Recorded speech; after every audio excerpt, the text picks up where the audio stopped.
أعوذ بالله من الشيطان الرجيم. بسم الله الرحمن الرحيم. وقال الذي آمن يا قوم اتبعون يهدكم سبيل الرشاد. يا قوم إنما هذه الحياة الدنيا متاع وإن الآخرة هي دار القرار.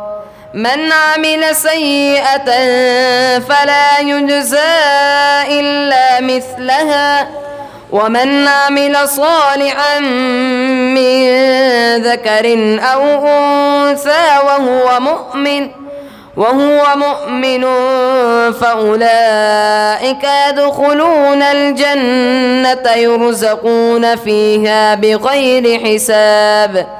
ويا قوم ما لي أدعوكم إلى النجاة وتدعونني إلى النار. أعوذ بالله من الشيطان الرجيم. إن الله يدخل الذين آمنوا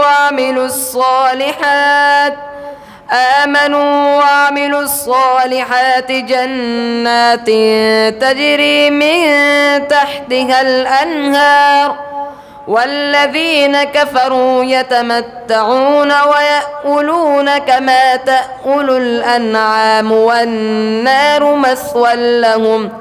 وكأي من قرية هي أشد من قريتك التي أخرجتك أهلكناهم فلا ناصر لهم.